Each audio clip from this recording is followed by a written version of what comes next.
peuple de Dieu. Bonjour à ceux qui nous visitent pour la première fois. Bonjour à ceux qui nous suivent sur Internet, via la chaîne de l'Église. Ce matin, c'est un honneur pour moi, un privilège de pouvoir apporter la parole de Dieu. Donc je vais me laisser conduire par le Saint-Esprit. Alléluia. Alors, c'est vrai que le Seigneur m'a mis un thème à cœur depuis quelques mois. Et je me suis dit, mais Seigneur, c'est vrai que ce thème-là, c'est vrai qu'on n'en parle pas beaucoup dans nos églises. Est-ce que tu veux réellement que je parle de ça? Et j'ai fait cette prière simplement un dimanche matin pendant la louange. Et j'ai dit, Seigneur, si tu veux vraiment que je parle de ça, donne-moi une confirmation. Je n'ai pas fini de parler. La sœur Béatrice Duménia, inspirée par le Saint-Esprit, donne cette parole sur ce thème. Je dis, waouh. Je dis, ok. Dimanche d'après, j'ai dit, Seigneur, moi je teste beaucoup Dieu.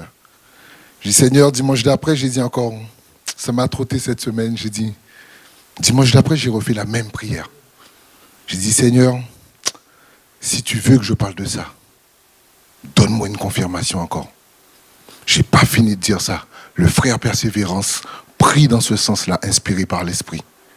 J'ai dit, Seigneur, ok. J'ai compris que maintenant, c'est de ça que tu veux qu'on parle. Et le thème dont on va parler ce matin, c'est la sanctification. Ce n'est pas un thème qu'on parle dans nos églises, mais c'est quelque chose que le Seigneur agrée. Alors, pour commencer, le mot sanctifié en hébreu se dit Kadash, et souvent on le confond avec son dérivé qui est Kodesh. Ils ont la même racine, mais ils ne sont pas synonymes. Ils ne veulent pas dire forcément la même chose. Sanctifier, c'est une action qui est entretenue. C'est une transformation qui est menée pour être utilisable par Dieu. Pour être, on peut dire, lavé pour être dans la présence de Dieu. Et quand on parle de Kodesh, donc de consécration, consacré, en fait, c'est une mise à part exclusive, mise à l'écart exclusive pour Dieu, pour une utilité, un usage sacré pour Dieu. Comme il est dit à propos de Barnabas et Saul de Tarse, lorsque le Saint-Esprit disait « Mettez-les à part pour l'œuvre que j'ai prévue ». Et Saul de Tarse, qui est devenu le grand apôtre de Christ, l'apôtre Paul, et ils avaient une mission, c'était de prêcher l'évangile. Prêcher l'évangile et en conséquence, en fait, amener des hommes et des femmes à recevoir le salut en Christ. On peut le lire dans Acte 13. Donc c'est vrai qu'à travers ça, il est fait la référence de la sainteté. Est-ce que vous savez combien de fois ça apparaît dans la Bible, la sainteté? Allez, on fait un quiz. Combien de fois? Comment? Soyez pas timide. Donnez-moi un chiffre. 50 fois? Plus. 300? Non, moins. En fait, déjà, je n'ai pas le chiffre exact. Je ne vais pas dire moins. Je me rectifie. Ça apparaît déjà plus de 80 fois dans la Bible. Donc, c'est dire combien le Seigneur porte une importance particulière à ce sujet-là. Et ça doit être en fait la priorité de chaque chrétien, de chacun d'entre nous, qui se disent enfants de Dieu. Ça doit être une priorité dans notre vie. Mener une vie de sanctification. La sanctification, c'est quoi? C'est un chemin qui a une destination finale. Voir celui qui nous a appelés à être saints comme lui-même est saint. Et ce chemin, est-ce qu'on a choisi de l'emprunter ou pas? Alors je vais dire, si on devait imaginer ce que je suis en train de dire, je dirais que la sanctification, c'est une course d'endurance. Ce n'est pas un sprint. C'est quelque chose qui se travaille. C'est un processus. Avec le seul but d'arriver au bout de ce chemin-là, pour voir celui qui est. Parce qu'on peut des fois commencer une course et malheureusement ne pas la finir. Il est dit dans Galates 5, l'apôtre Paul dit, « Vous couriez si bien, qui vous a arrêté pour vous empêcher d'obéir à la vérité ?» On pourrait même remplacer, « Qui vous a détourné du chemin de la sanctification ?» Alors, frères et sœurs, vous comprenez bien, hein, c'est juste pour imager mes propos, ce n'est pas pour déformer la parole de Dieu. Lorsqu'on parle de sanctification, généralement, la première idée qui vient à l'esprit, c'est la sanctification du corps. Comme il est précisé dans 1 Thessaloniciens 4, verset 3. Et du coup, comme on parle de ça, beaucoup de chrétiens ne se sentent pas concernés. Et souvent, on renvoie la balle chez les jeunes, hein, puisqu'on dit, oh, c'est les jeunes qui sont plus exposés à ces choses-là. Mais pourtant, il est dit dans Hébreux 12, 14, « Cherchez à vivre en paix avec tout le monde et à mener une vie qui plaît à Dieu. Sans cela, personne ne verra Dieu. » Donc, on ne parle pas de la sanctification du corps seulement quand on parle de sanctification. Oui, on parle de ça, mais il n'y a pas que cela dans la sanctification. Donc, ça veut dire que sur ce chemin-là, de la sanctification, il y a des caractéristiques à développer ou à entretenir pour rester sous ce chemin-là. Certaines versions, comme je le disais, séparent les deux caractéristiques. C'est pour ça que moi j'aime bien la version que je viens de vous lire, c'est celle de Parole de vie. Parce qu'elle montre l'importance du caractère individuel, donc effectivement de se sanctifier, sanctifier sa vie, sanctifier son corps, mais également aussi le caractère collectif. Et on parle de la communion fraternelle. Parce qu'il est évident que celui qui ne mène pas une vie conforme à la parole du Seigneur ne peut pas rentrer en communion avec lui. Parce que lui, il est saint. Comme il est spécifié dans 1 Corinthiens 6, versets 9 à 11. Mais aussi, tout comme celui qui ne recherche pas la paix avec son prochain. Celui qui critique. Celui qui calomnie. Celui qui ment délibérément, etc., etc., etc. Eh bien ça rentre dans la même dimension que la sanctification du corps. C'est pourquoi il est dit, sans cela. Donc rechercher la paix avec tous les frères et la sanctification du corps. Nul ne verra le Seigneur. Donc ça veut dire quoi? Il faut aspirer à l'unité. Il faut aspirer à la paix fraternelle, l'amour véritable, sans hypocrisie. Et non pas seulement la sanctification du corps, qui est, oui, je le disais, indispensable de toute façon, pour être agréable à Dieu. Mais recherchons le véritable lien d'amour entre croyants, entre frères et sœurs. Mais tant que cela dépend de toi. Parce que dans Romains 12, 18, il est dit, « S'il est possible, autant que cela dépende de vous, soyez en paix avec tous les hommes. » Parce que frères et sœurs, oui, il y a des gens avec qui vous voudriez faire la paix, mais eux ne voudront pas. Est-ce que c'est pour ça que le Seigneur détournera son regard de vous? Non. Mais vous devez aspirer à faire les choses. Alors, on a dit que la sanctification, c'est un chemin. Vous êtes avec moi toujours ce matin? Amen. Ah ben, on va imaginer ça comme une route. Et on va l'appeler la route de la vie. Chaque être humain, lorsqu'il naît, à cause de la désobéissance d'Adam lors de la création dans le jardin d'Éden, la Bible dit dans Romains 3, 23, « Tous ont péché et sont privés de la gloire de Dieu. » Et donc, en conséquence, une mort éternelle loin de Dieu. Cela veut dire que tous ici, nous tous, sans exception, à un moment donné, nous avons circulé sous la voie de la perdition. Parce que la Bible dit qu'il n'y a pas un seul juste. Et malheureusement, il y en a encore d'autres qui s'y trouvent sur ce chemin-là.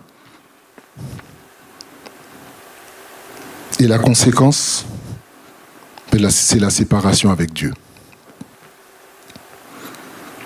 Alors, il y a un choix qui est proposé sur la route. Et ce choix, il s'opère à travers le sacrifice de Jésus à la croix. Et il a été à la croix, pas pour Rodrigue seulement, mais il a été à la croix pour chacun d'entre nous ici. Et son sacrifice nous appelle à quoi? C'est à venir le rejoindre sur la voie du salut. Et la conséquence de ça, puisqu'il y a une conséquence sur chaque voie, vous l'aurez compris, eh bien, c'est la réconciliation avec Dieu. Vous savez, un peu comme le code de la route. Alors pour ceux qui le savent, je suis moniteur auto-école. Chaque route a un nom. Et chaque route a une destination finale. Et au bout de la destination finale, eh bien, chaque route, il y a un destinataire. On va dire que la route de la perdition, ça va représenter les fruits du pécheur. Et on va dire que la voie du salut, eh bien, ça représente la ressemblance à Christ. Sur le chemin de la vie, comme je vous l'ai dit, nous circulions tous sur la voie de la perdition. Tous étaient sur la même route. Et Jésus, par son sacrifice, il est venu créer un chemin, une brèche qui n'existait pas avant, à travers son sacrifice. Parce que nous étions condamnés, à cause de notre descendance d'Adam, ben nous étions condamnés à la mort. Et cette brèche, c'est une proposition de Jésus-Christ, afin de nous faire quitter la voie de la perdition pour venir le rejoindre sur la voie du salut. Donc vous aurez compris que c'est une décision à prendre. C'est un choix. Dieu ne forcera personne. Et ça, c'est possible lorsqu'on reconnaît qu'on est pécheur. On reconnaît que notre condition première, notre nature humaine est séparée de Dieu. Ça, c'est la condition de tout homme. Et si nous acceptons le Seigneur, nous acceptons aussi le don gratuit de Dieu qui a donné son Fils. Donc lorsque nous acceptons le Seigneur, en fait, nous décidons volontairement de changer de voie. Puisque c'est une décision personnelle. Et je ne change pas de voie pour récolter ce qui m'attend. Mais je change de voie parce que j'aime celui qui m'a proposé, qui m'a fait la proposition. Parce que souvent, nous faisons des choix parce que nous savons ce qu'on va récolter après. Nous le faisons souvent par intérêt. Peut-être pas vous, moi des fois ça m'arrive. Mais là, le choix que le Seigneur propose ce matin, ce n'est pas pour seulement récolter ce qui est au bout du chemin, mais c'est déjà par amour pour lui. Donc lorsqu'on décide de changer de voie, c'est une décision que je prends, c'est un choix que je fais. En fait, cette prise de conscience, une fois qu'elle a mûri en moi, elle devient même comme une révélation en fait. Puisque ce n'est plus par mes propres capacités humaines que je peux arriver à cette décision-là, mais c'est poussé par l'Esprit de Dieu. C'est touché par le Saint-Esprit qu'on peut arriver à accéder en fait à cette réalité divine. Donc comme je disais, ce changement de voie là, comme vous voyez, c'est une proposition de Jésus. Parce que son désir, c'est que chacun, que tout homme, tout être humain soit sauvé. Parce qu'il dit dans sa parole, « Père, je n'ai perdu aucun de ce que tu m'as confié. » Mais la décision t'appartient à toi d'accepter ou de refuser. Ainsi qu'il avait dit à Moïse dans Deutéronome 30, 19, « Je mets devant toi la vie et la mort. Choisis la vie. » Il y a un choix à faire.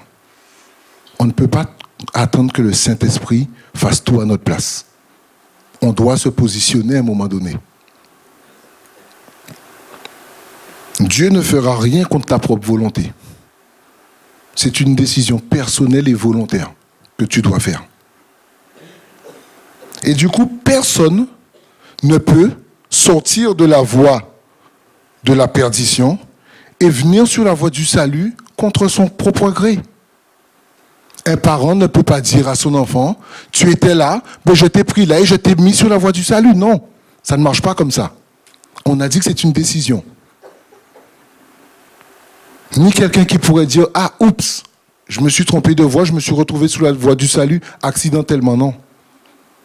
Quand je change de voie, c'est que je prends la décision de changer de voie. On ne peut pas dire, je ne me suis pas rendu compte. Non, c'est un acte volontaire. Une fois que je saisis l'appel de Christ, une fois que je saisis l'appel de Jésus, ça fait écho dans mon cœur. Je reconnais ma condition et je veux changer pour aller rejoindre celui qui m'appelle. Un peu comme le récit de Philippe et l'Éthiopien. L'unique Éthiopien. Philippe lui explique ce qu'il est en train de lire dans le livre d'Ésaïe, touché par la parole, touché sur le fait qu'il comprenne que Christ s'est donné pour lui. Il dit, dès qu'on trouve un courant d'eau, je veux me baptiser, je veux suivre Jésus. C'est un acte volontaire. Hein? On ne l'a pas forcé. Ils sont passés près du courant d'eau. Il a dit stop.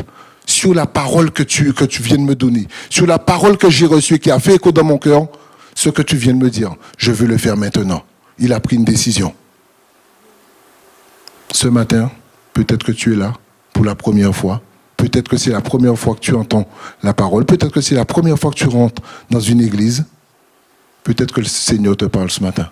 Il y a une décision à prendre dans ta vie. Il faut savoir, comme je disais tout à l'heure, chacune des voies a ses propres règles et ses propres lois. Et au bout du chemin, il y a un destinataire qu'on va rencontrer. Et sur la voie du salut, on a dit, c'est quoi le nom de la voie du salut si vous me suivez ce matin? Ah, il y a du monde qui dort là ce matin. Sur la voie du salut qui s'appelle ressembler à Christ, eh bien on va trouver des règles. Ce qu'on va retrouver sur la voie du salut, c'est la vérité. C'est le pardon. L'amour pour son prochain. La patience. La compassion, la fidélité, etc. Ça, c'est ce que je vais retrouver sur la voie du salut. Je vais retrouver aussi certaines caractéristiques. La sanctification de la bouche.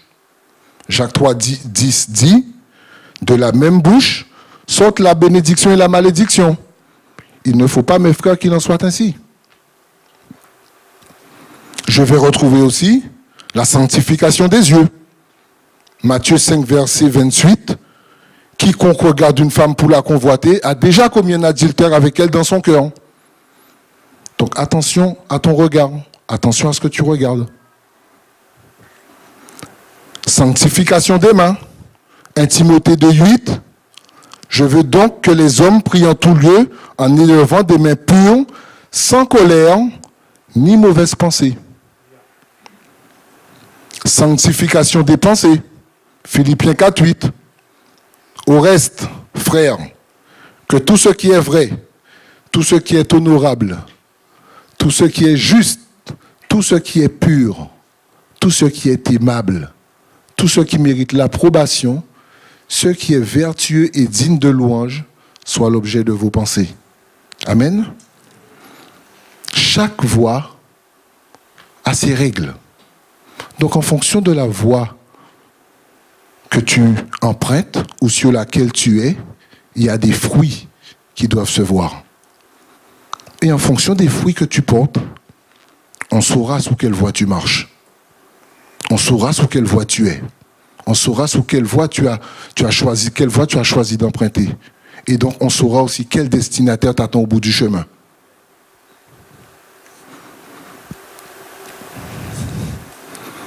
Toutes ces caractéristiques qu'on a vues sur la voie de salut, elles sont là pour quoi? En fait, elles sont là pour me transformer.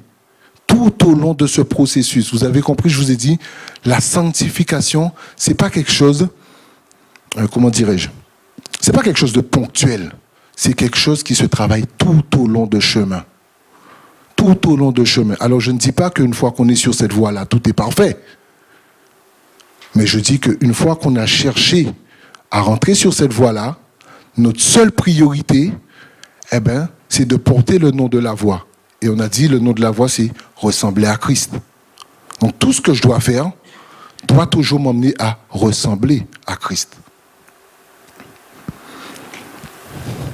Puisque je dois toujours, les fruits que je portent le nom de ma voie. Comme on a dit que chaque voie a ses caractéristiques, on a vu la voie du salut, mais il y a aussi la voie de la perdition. Et on a dit que la finalité, c'est la séparation avec Dieu. Et le seul but de celui qui est sur cette voie-là, mais le seul but, c'est de pécher. Quand c'est une voie où on pêche volontairement, sans avoir la capacité, en fait, de faire autre chose, puisque c'est notre nature humaine. On n'a pas cette capacité-là, puisqu'on ne connaît que ça. Nous sommes nés dedans. Elle aussi, elle a ses règles et ses lois. La critique. Mais je crois que ça ne concerne pas Saint-Brieuc. Je vais le dire quand même, mais je crois que ça ne concerne pas ici. Je vais aller prêcher ça dans une autre église. La critique, la médisance, le non-pardon, l'orgueil de la vie, la jalousie, la convoitise des yeux et de la chair. Il est écrit dans 1 Jean 2, versets 15 à 17. N'aimez point le monde, ni les choses qui sont dans le monde. Si quelqu'un aime le monde, bon, j'ai pas la même version. Si quelqu'un, alors je vais lire ici.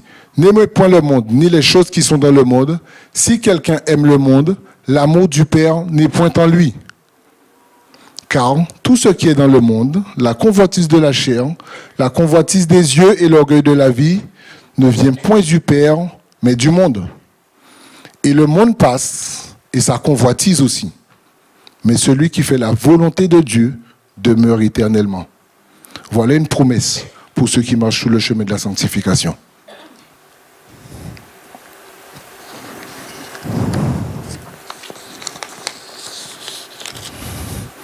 Vous savez, ce que propose le monde a toujours l'air bon. Mais je dis a toujours l'air. Puisque c'est comme un fruit que vous prenez. Vous allez acheter des fruits parfois au supermarché. Vous voyez le fruit à l'extérieur, il est super, super beau. Mais quand on coupe à l'intérieur, parfois, c'est pourri. Eh bien, c'est ce que le monde propose. Tout ce que on aspire ou on a aspiré avant de connaître Christ, eh bien c'était ça, c'était ce qu'on faisait. On aspirait aux belles choses, mais lorsqu'on voyait l'intérieur, on se disait finalement, ça ne valait pas le coup. On a essayé dans le monde. Moi, je ne suis pas né comme ça, je vous ai dit, on est tous nés sur le chemin de la perdition. Donc, oui, j'ai essayé dans le monde.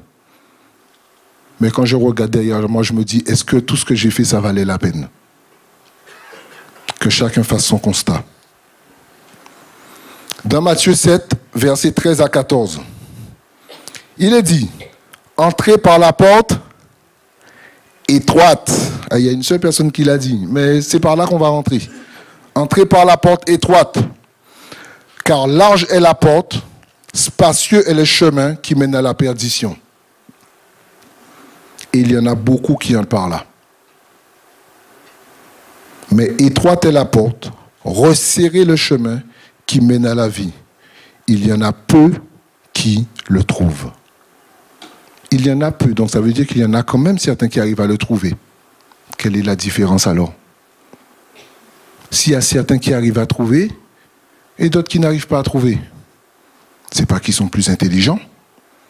C'est que la décision qu'il fallait prendre, ils l'ont prise au bon moment.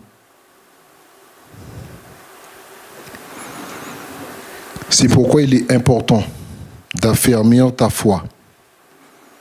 Ne te contente pas juste d'accepter Jésus, mais va plus loin. Va plus loin, parce qu'il y a plus encore à découvrir. Quand tu as accepté Jésus, c'est bien, mais ce n'est que le commencement du chemin. Ce n'est pas la fin en soi. Il y a d'autres choses à découvrir. Médite sa parole jour et nuit. Serre-la dans ton cœur. Fais de Jésus ton compagnon de route. Fais de lui ton appui, fais de lui ton espérance, fais de lui ta priorité. Parce qu'il y a tant à vivre avec lui. Tant à vivre avec lui.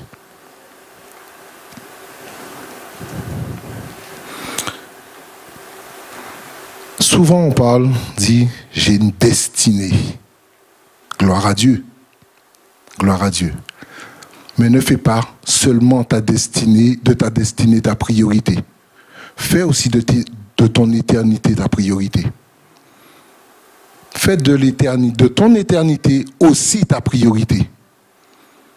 Parce que oui, les œuvres parleront pour nous.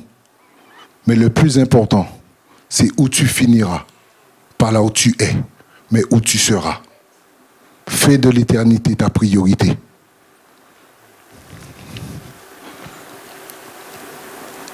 Assure-toi d'être dans la présence de Dieu quand il viendra. Je crois que c'est une sœur qui disait tout à l'heure dans sa prière, bon et fidèle serviteur, fais en sorte que lorsque Jésus reviendra, qu'il puisse te dire ça aussi. Rentre dans la joie de ton Père.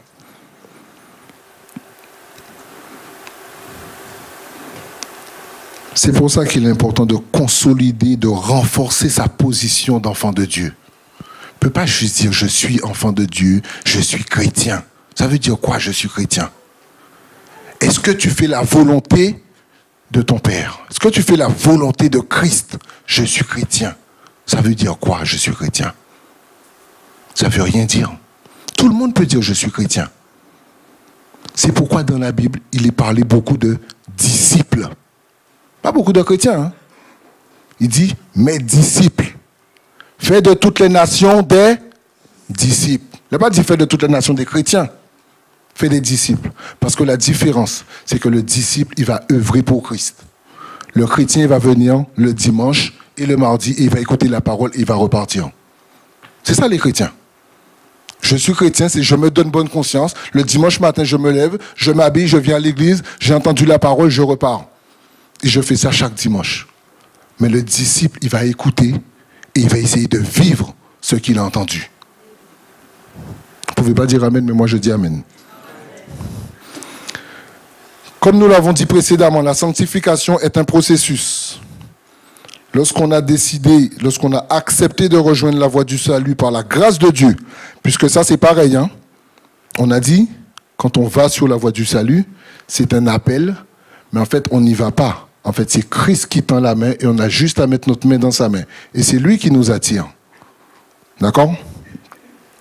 Donc si je rejoins cette voie-là, c'est par la grâce de Dieu. Nous entrons dans un processus de sanctification qu'on appelle en fait la sanctification initiale. Comme je vous disais, en fait, c'est là où le nouveau chemin commence en fait. Il y en a certains, quand ils commencent à mettre le pied, ils s'arrêtent là et ils restent à la sortie du chemin. Ben non, il faut marcher sur le chemin pour aller jusqu'au bout. Il faut marcher sur le chemin. En fait, c'est là que tout commence. On a l'étape de la repentance. On a accepté Christ, on a considéré que nous étions pécheurs. Et bien par la repentance, en fait mon regard commence à changer. Il y a une nouvelle naissance, il y a un nouveau être intérieur, il y a une nouvelle personne en moi. Les choses anciennes sont passées, toutes choses sont devenues nouvelles. Mon esprit est renouvelé, régénéré, recréé à la ressemblance de Christ. Le Seigneur nous a fait une promesse, je ne vous laisserai pas orphelins, je vous enverrai le Saint-Esprit. Donc ça veut dire que Jésus il a envoyé le Saint-Esprit. Hein. Mais est-ce que nous on l'a accueilli? Lui il l'a envoyé, mais est-ce que nous on l'a accueilli?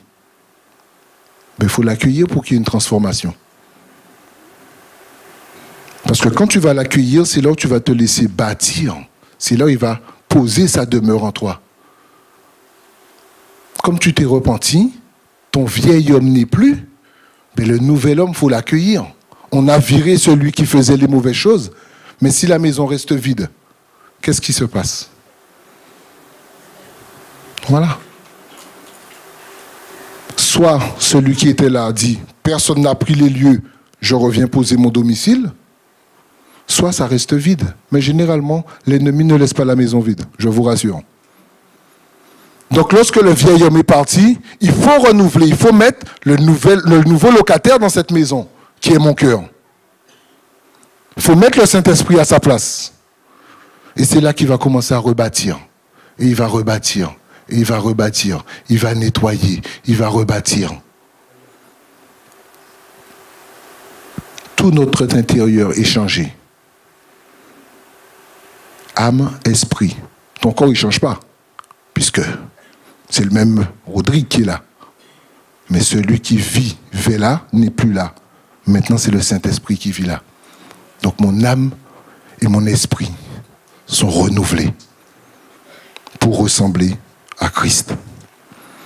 Parce que nous sommes recréés à sa ressemblance. Nous devenons une nouvelle créature avec une nouvelle appartenance. Nous appartenons plus au royaume des ténèbres, mais nous appartenons au royaume des cieux. Et en fait, c'est un engagement qu'on prend. On s'engage pour se préparer à la rencontre de celui qu'on va trouver au bout du chemin, de ce nouveau chemin qu'on a décidé d'emprunter. Mais c'est quelque chose qu'on doit entretenir. C'est quelque chose qu'on doit prendre soin. Avec l'aide du Saint-Esprit. Parce que c'est pareil, lui, il ne fera pas à notre place. C'est sur le chemin de la sanctification, c'est le Saint-Esprit et moi. Il y a une collaboration en fait. Il y a une collaboration. Ce n'est pas Saint-Esprit, maintenant que tu es là, fais tout. Non, c'est j'essaie de faire et Saint-Esprit, là où je ne peux plus, prends le relais. C'est une collaboration. Donc ça veut dire que dans cette démarche-là, il y a une forme de responsabilité de notre part. Et lorsque nous aurons pris notre responsabilité dans ce processus-là, eh bien c'est là que la transformation va se faire, va commencer à se faire et va continuer. Puisqu'on a dit que c'est une transformation continuelle. On va commencer à porter du fruit digne de la repentance. On va commencer à veiller sur son cœur. On va commencer à aspirer à la communion fraternelle. Et celui qu'on disait, le frère là, la sœur là, la soeur là, eh bien on voit que c'est quelqu'un qui est renouvelé. On dit, maintenant le frère, maintenant on voit un serviteur de Christ. On voit une servante de Christ. On voit quelqu'un qui aime Dieu. On voit quelqu'un qui a accepté le Seigneur. Et on voit les fruits. C'est surtout ça, on voit les fruits. Parce que nous, êtres humains, on aime parler beaucoup. Mais est-ce que les fruits sont à la mesure de la parole? Est-ce que mes fruits sont à la mesure de ma parole? Je suis chrétien. Aimes-tu ton frère et ta sœur? Je suis chrétien. Ton frère et ta sœur sont dans la souffrance. Est-ce que tu l'aides? Je suis chrétien. Ton frère et ta sœur sont le besoin. Ton compte est rempli. Est-ce que tu leur donnes? Est-ce que tu leur apportes de quoi? Mais je suis chrétien. Je suis chrétien. Moi, je suis disciple de Jésus. Je ne suis pas chrétien, je suis disciple de Dieu. Lorsque nous entrons dans ce processus de sanctification initiale, comme je vous ai dit, ça ne veut pas dire que tout va être parfait. Ou que nous, on va tout faire parfaitement. La perfection, c'est Christ. Et tant qu'on ne sera pas au ciel, on ne sera jamais parfait. Mais en fait, on doit tout faire pour respecter le contrat qu'on a établi avec Christ. On a établi un contrat avec des règles, avec des promesses. À nous de tenir cela. Parce que lui, il a tenu sa promesse. Il a envoyé son fils Jésus pour que l'humanité soit sauvée. Sa promesse est tenue. Est-ce que tu as tenu ta promesse devant Dieu? Seigneur, je te servirai. Seigneur, si tu fais ci, si tu fais ça, Seigneur, je te donnerai ma vie. As-tu accepté Christ depuis? Dieu est fidèle. Lui, sa parole, elle ne change pas. Ses promesses ne changent pas. Mais nous, on varie tellement. On varie tellement. Quand ça va, oh Seigneur, je te loue. Quand ça ne va pas, mais il est où le Seigneur? Il ne répond pas. Quand ça reva, Seigneur, merci pour ta grâce. C'est un chemin de fidélité. Même quand ça ne va pas, Seigneur, je te rends grâce. Quand ça va, sois dans la joie avec moi. Mais quand ça ne va pas, je te rends grâce.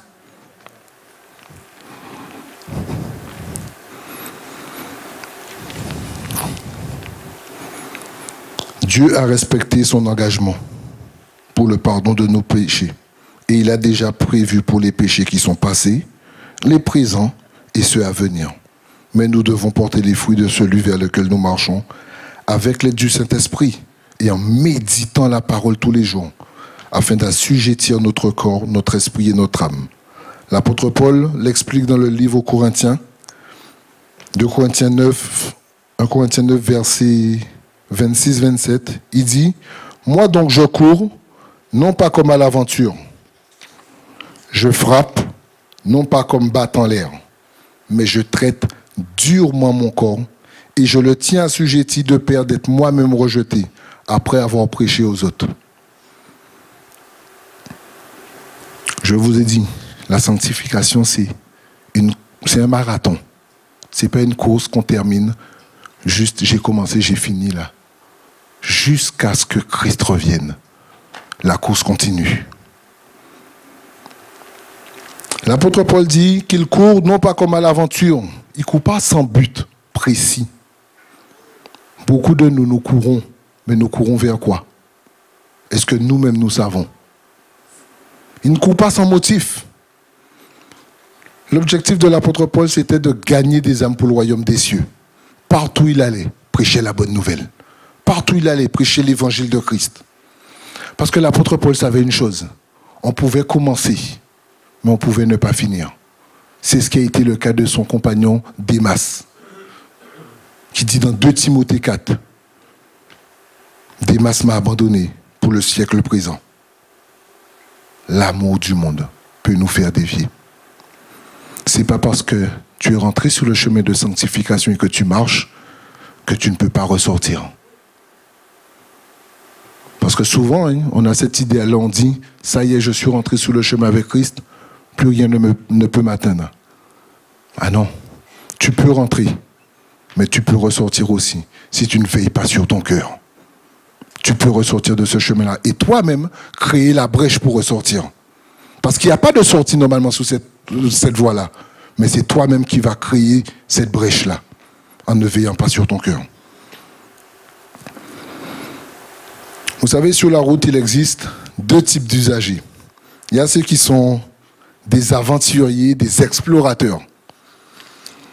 Ils font tête baissée, sans savoir où ils vont, ce qu'ils vont faire, etc.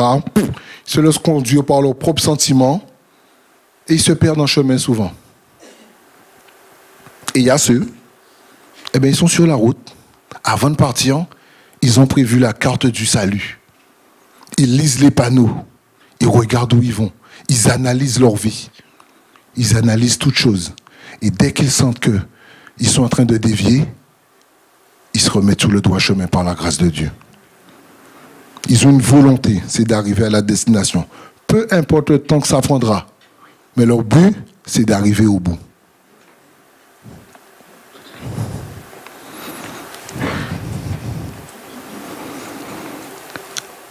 Tu peux commencer et ne pas finir. Pour finir, il faut que tu sois violent avec toi-même. Il faut que tu contraignes ton âme à louer Dieu, obéir à Dieu, marcher dans l'obéissance de la parole. Dis à ton âme, je n'ai pas commencé la course pour ne pas atteindre la ligne d'arrivée. Ça prendra le temps que ça prendra. Mais il faut que j'atteigne la ligne de l'éternité. Il y en a qui vont courir vite. Il y en a qui vont courir plus lentement. Mais le but, qui arrivera au bout? Soumets ton âme à la volonté de Dieu. Dans ce processus-là, c'est pourquoi la persévérance est nécessaire. Il faut être persévérant. Même quand je tombe, je me relève par la grâce de Dieu. Même quand je tombe, je me relève par la grâce de Dieu. Même quand je tombe, je me relève par la grâce de Dieu. Parce que comme je sais qui m'attend au bout du chemin, je ne peux pas me permettre de ne pas y arriver. Philippiens 2,12. Ainsi, mes bien-aimés, comme vous avez toujours obéi, travaillez à votre salut avec crainte et tremblement.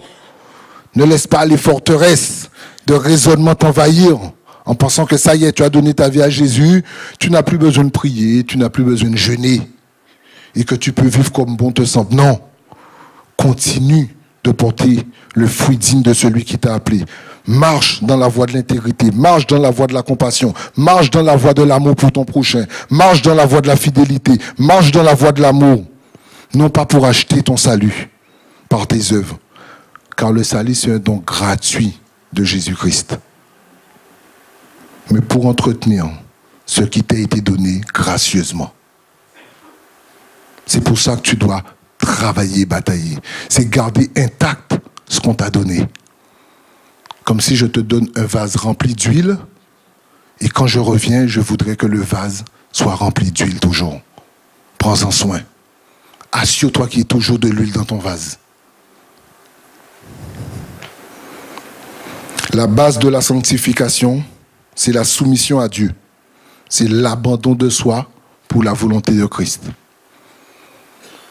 Là, c'est j'abandonne qui je suis, j'abandonne ce que j'aime, j'abandonne là où j'aime aller pour que j'aille et que je me complaise à la volonté de Dieu.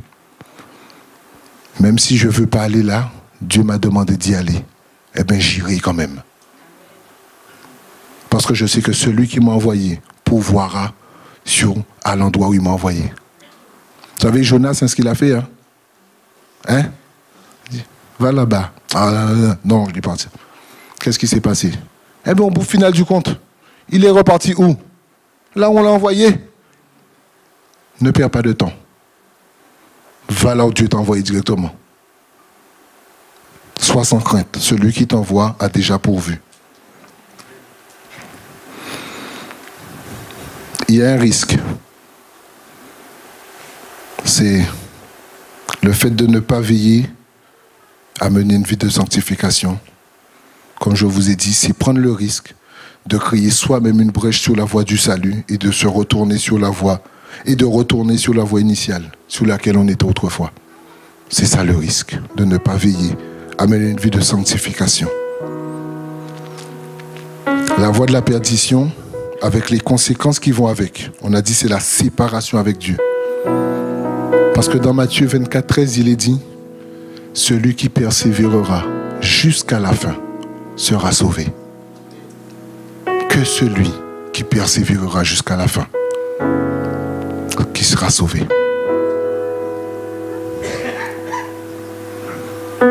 Autant il y a des promesses pour ceux qui se sanctifient, mais autant il y a un jugement qui attend. C'est qu'ils ne veillent pas à mener une vie de sanctification. Dieu est bon, mais Dieu est juste. Dieu est bon, mais Dieu est juste. Et c'est le juste juge. Donc ne faisons pas de la grâce et de la bonté de Dieu un moyen pour pécher. Parce qu'il y aura un jugement à la fin. Il y aura un jugement à la fin. Hébreux 10, versets 26 à 27, dit, car si nous péchons volontairement, après avoir reçu la connaissance de la vérité, il ne reste plus de sacrifice pour les péchés, mais une attente terrible du jugement et l'ardeur d'un feu qui dévorera les rebelles. La parole de Dieu, c'est la vérité. Ce qu'il a dit, c'est ce qui se passera.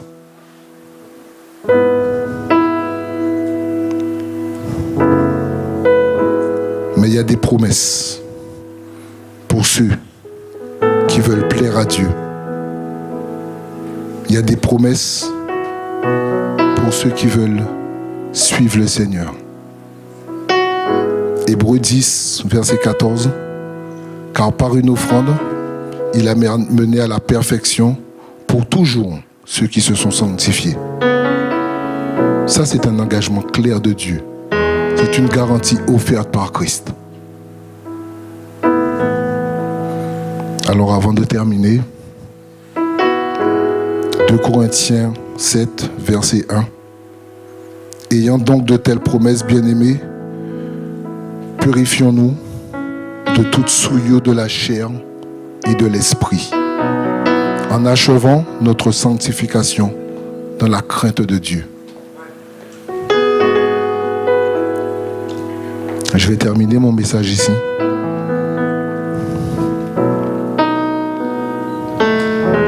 Ma question que je te pose ce matin, après avoir entendu ces paroles, non pas de Rodrigue, mais de l'Esprit, sur quelle voie es-tu ce matin? Sur quelle voie marches-tu ce matin? Tu connais les fruits que tu portes, donc tu sais sur quelle voie tu es ce matin. Mais la bonne nouvelle, c'est que ce matin, Christ a ouvert une sortie pour toi ce matin. Est-ce que tu décides de la prendre ou pas?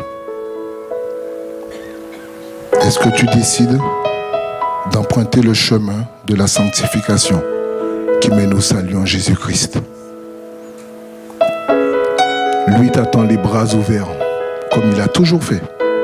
Mais on a dit ce matin, il y a une décision personnelle à prendre. Christ te tend les bras. Ce matin, il ouvre une brèche dans ta vie. Acceptes-tu cette brèche ce matin ou pas? Ou préfères-tu rester dans les plaisirs du monde, avec les conséquences qui vont avec sur la voie de la perdition? Ce message n'est pas un message de condamnation, frères et sœurs.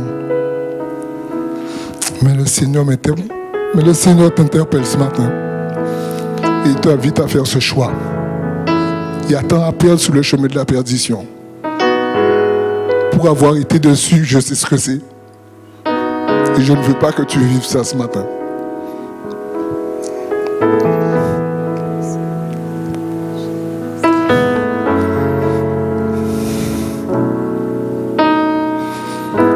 Tu as cette possibilité de rentrer sur un chemin merveilleux avec un destinataire fabuleux au bout. Ne laisse pas passer cette chance. Ne laisse pas passer cette opportunité ce matin.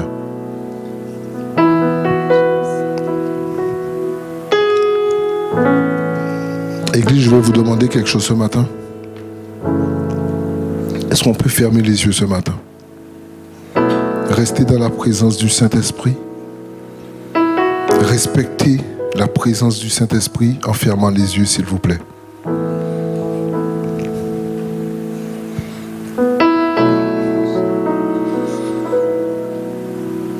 Examinons nos vies devant le Seigneur ce matin.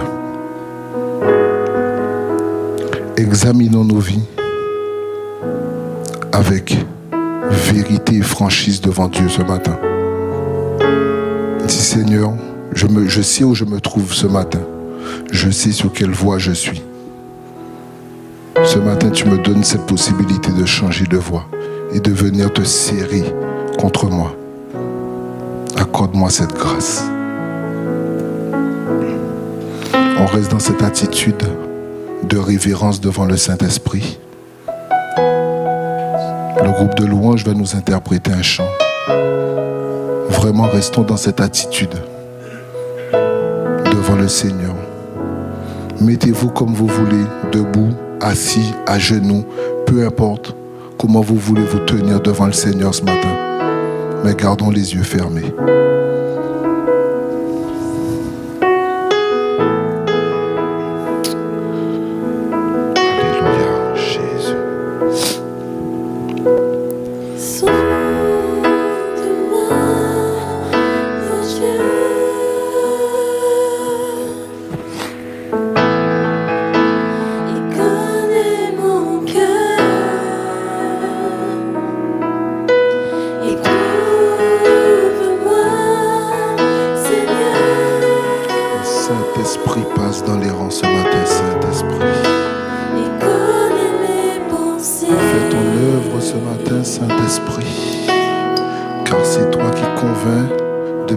De justice et de jugement. Non pas sur les mots d'un homme, non pas sur la connaissance d'un homme, mais ce matin le Saint-Esprit t'interpelle. Il veut faire de toi aussi son enfant ce matin. Saint-Esprit passe dans les rangs et touche les cœurs, Saint-Esprit. Ton seul désir, Seigneur, c'est que tous soient sauvés. Tous épargnent le salut, Seigneur, touche les cœurs ce matin. Touche les cœurs ce matin.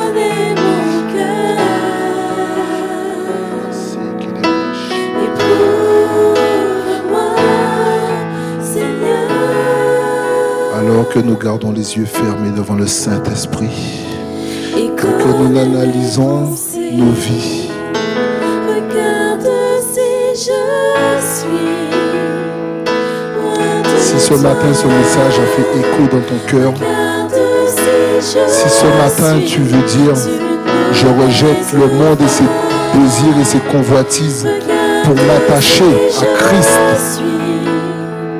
tu vas pouvoir venir t'avancer. Ne regarde pas, regarde ce matin le fait de ton éternité, ta priorité.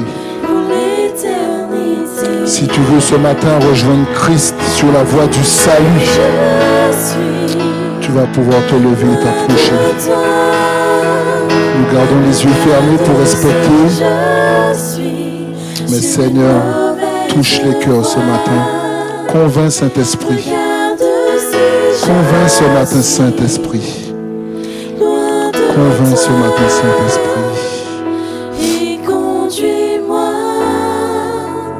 Saint-Esprit. Convainc ce matin Saint-Esprit. Convainc Saint-Esprit. Alléluia. Le Seigneur t'appelle ce matin. Le Seigneur t'appelle ce matin. Tu sais que l'Esprit te parle.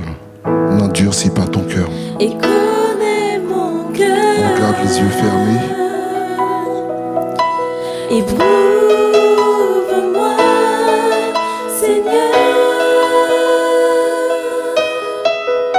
C'est pour le Seigneur ce matin. Et connais mes pensées. Vas-tu accepter de faire ce choix? Sonde-moi,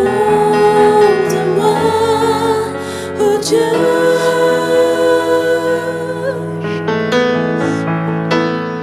Et connais mon cœur.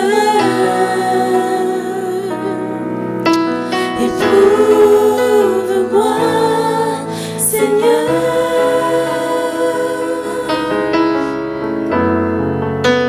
Et connais mes pensées. Regarde si je suis loin de toi. Regarde si je suis sur une mauvaise voie. Regarde si je suis. Désires-tu faire ce pas de foi ce matin? Loin de toi. Et conduis-moi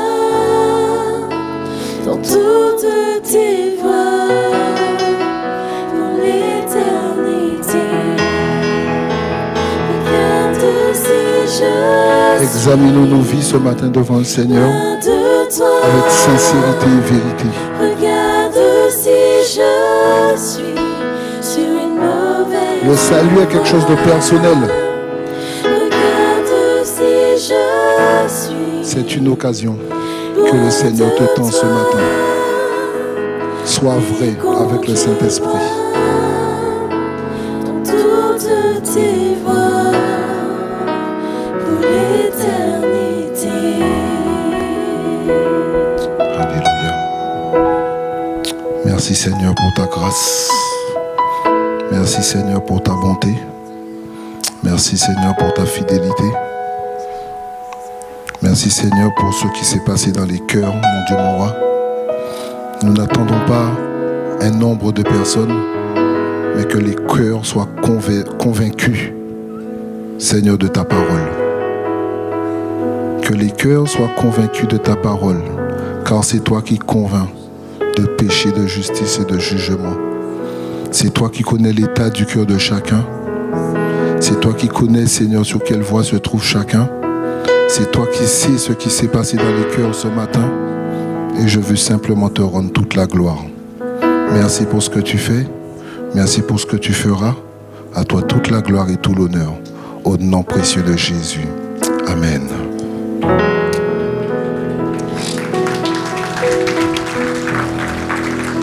Que la gloire revienne au Seigneur. Les applaudissements sont pour lui.